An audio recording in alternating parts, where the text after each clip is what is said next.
given that timber prices are ridiculously expensive right now, it means that timber and plastic sheds cost a similar amount. There's not really very much to go between them. However, when I looked for a timber shed with a window and double doors, it came out a little bit more expensive than this plastic one, which overall is probably a more solid build quality. So for a timber shed that was shiplap, that was also had double doors and a window, it was coming out at £679, whereas the plastic shed was £600. So for that reason, the cost at the moment, at the time of writing, narrowly goes to the plastic shed. Environmental impact might sound really clear cut. Timber, usually thought of as a sustainable product, would kind of make you expect that this was going to win hands down every single day. Plastic, since 2016, particularly when there was a lot of awareness rising about how plastic pollutes oceans and how microplastics pollute environments, gets quite a bad rap. But for lots of situations, plastic can be a lower impact alternative, say for instance in bottle manufacturing. We're not talking about bottle manufacturing, we're talking about shed manufacturing. We're comparing plastic to timber, not plastic to glass. That being said, with the timber shed, you have to maintain it. It also needs a bitumen roof, which is pretty difficult to recycle. At the end of the lifespan of the plastic one, which they're guaranteeing for 15 years, which should mean that with some repairs you'd be able to get it towards the end of 20 years or something like that. In the UK, where the conditions are usually quite hostile towards any timber products because of how damp it can be, the plastic one is going to outlast a few timber sheds, I would expect. And you don't need to maintain it, which means that you're not actually buying any chemicals to treat the timber to stop it from rotting. So you've got that to consider too, and you'll end up replacing a bitumen roof a few times, which you'll have found out if you've owned any sheds before. So the timber shed isn't perfect. However, given that the plastic one, is this a product that really needs to be plastic? Once you do get to the end of the lifespan, what are you going to do with brittle, photo-degraded plastic? I don't think it's going to be very easy to recycle. It's got some bits of metal in it, and realistically, you're just going to have a massive thing going into landfill. So with all of that considered, even though total lifespan plastic, it can sometimes come out better than things that you expect it to be considerably worse than, I'd still say overall timber. If the forest isn't managed very well, or it's as a result of clear cutting of an ancient forest in order to plant a pine forest for commercial purposes, is that great for the environment? No. However, that being said, I would still say that a plastic shed is probably not going to beat a timber shed for its environmental impact. So for that reason, I'm going to have to hand the win on this bit to the timber shed. Now, looks. This is obviously subjective. I'm not a massive fan of the grey and off-white colour of this plastic shed, particularly. And in truth, if it were mine, I would probably be painting it, which would then negate the point of having a maintenance-free shed. But this is personal.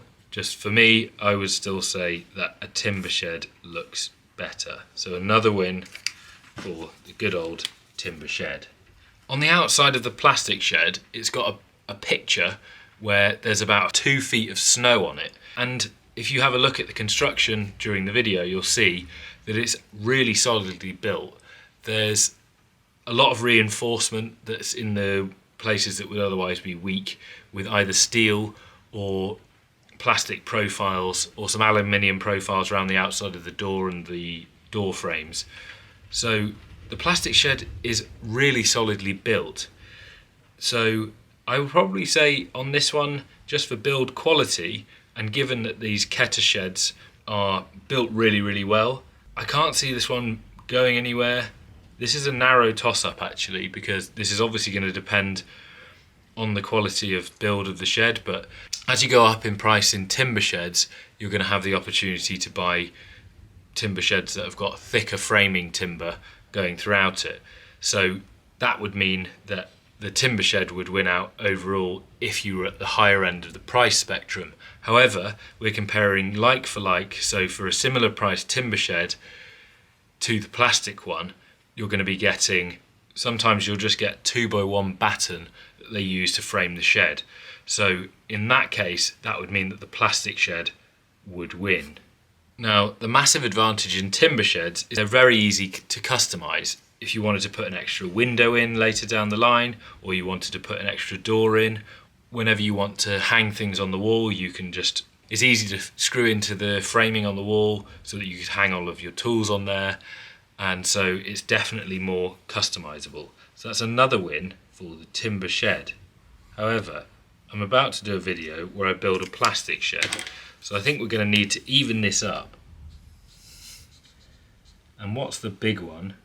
The main reason why people would buy a plastic shed is obviously for the fact that it's maintenance free. So let's do maintenance, and obviously that's going to be handed straight to the plastic shed because you haven't got to paint it, you haven't got to replace the roof, and if it gets wet you haven't got to replace the floor in a few years' time while the top of the shed is still intact. That would mean that they're pretty even, so let's see how easy it is to put together. And I'm going to see whether I can put it together alone. I imagine that you need someone to give you a hand, so there might be some stages where I do. I've never put one together before. It came in these two parts. This bit is 75 kilos, so I had to just slide it outside. I'll show you how I moved it alone, but it's not that easy to move alone because it's pretty heavy.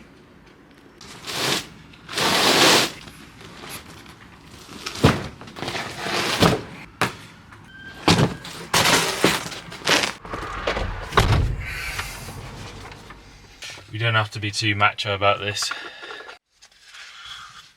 They're just saying either put a wooden base together or a concrete base. Well, we're that far away, we've already done that. Saying get rid of a few stones. I don't know, would people really put that just straight down onto a lawn? It's got two people on this picture. See whether we can do this with one. You need to start with a level base, otherwise you're knackered. Don't try and skip that step. And given that gravity exists, start with the floor and then build up on top of it. Then once you put in the corner, it starts to get a little bit easier. You'll probably struggle to do that if you're doing it on a windy day, so don't try and do it alone if you're on a windy day because someone's going to need to hold it for you. 3 of the side panels are identical for the long side, and one of them has the window panel on it. So you've got 4 options as to where you put that, depending on what makes sense for the space that you've got it in. And even though this construction was fairly complicated for a flat pack, the instructions were really, really good quality. They had everything labelled with codes and corresponding codes stuck onto the pieces, so you knew that you weren't going to put something on backwards that looked very similar to another piece and 3 hours down the line have to take it off. It's now got some inserts that are powder coated steel, MDFL for left and MDFR for right, so we're going to put them on. So that I've got the left one on the left hand side as I'm facing the door. And they're all labelled MDFL.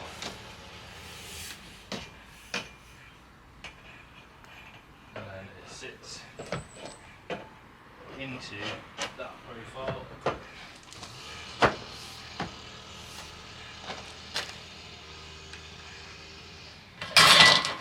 MDFR.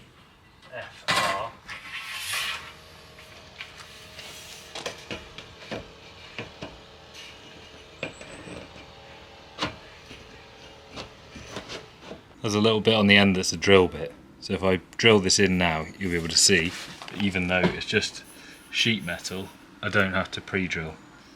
So I'll just put it on the mark. See that alright?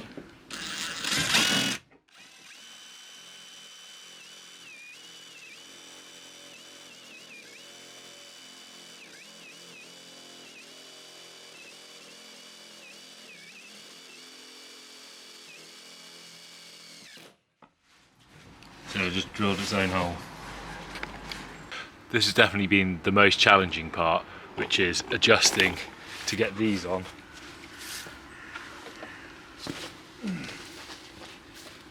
These short ones are fine. They slide on fairly easily. These long ones, you need to move it without somebody else to give you some counter traction on the other end. When you push it, it just moves the whole thing.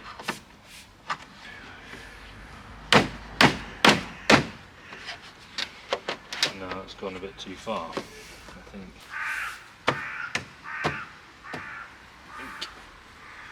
That's okay.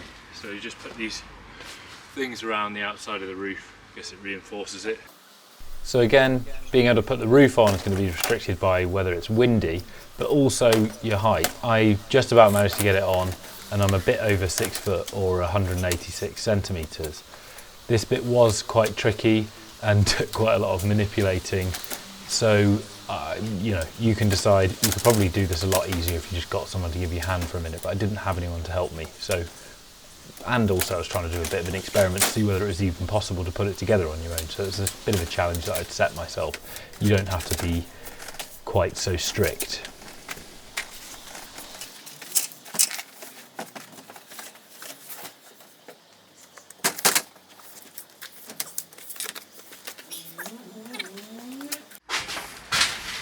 So I did manage to just manipulate it on.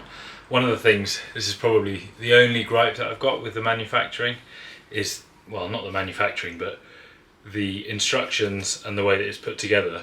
When you put the roof together, the supports that go around the roof have to be on there really precisely, and there's nothing that clicks into place. And so you're turning this thing over, and if it moves, then there's going to be parts of it that foul here and or here. So I think maybe they should just have some click system so that it clicks around the outside, so you know that it's definitely in the right position and it holds itself a little bit, so when you turn it over it doesn't slip out of position and then you accidentally screw it in slightly wrong place, because there's nothing that, it just says to measure it. It says 75 millimeters. Well, that's great, you could measure it, see whether one's 75 millimeters, but then if the other one moves while you turn it over or you do something else with it, you're not going to constantly go around walking around keeping on measuring 75, 75, 75, because when you do something to one part, it can move another. Anyway, I've just got to use this spatula to slide this little section on. And then this is what I'm having trouble with, is that I'm having trouble with the fact that I get one section on and then another will then no longer be in position. So if I had another person, because I can't really pull down, I could get this in position and they could pull that so that I knew it was going to go, but as it stands, I don't. The doors, just like the door frames, use aluminium that's powder coated around the outside in order to reinforce it. Because you can put the doors on either gable end of the shed, you can also decide which way round you want to construct them, because the two panels are identical. So just bear this in mind when you're putting them together. Maybe hold them up against where you're going to put them so it's easier to remember which way round you're having them. See, it's got that reinforcement at the top.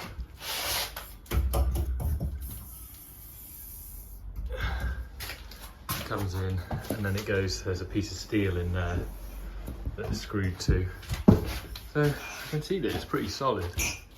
Just took a lot of putting together, because literally everything, every piece of this, every little section on the outside, so all these trims, everything had to be put together. Even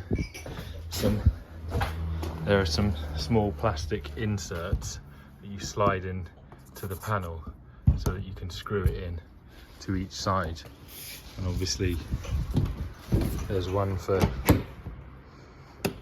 this too, so you've got to figure out which side door, how you want to set it up, because if you had it on the other side they couldn't just make the doors one way, because they have to be a right hand and a left hand door.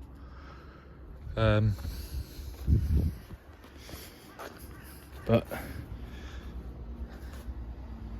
yeah, I would definitely consider having one.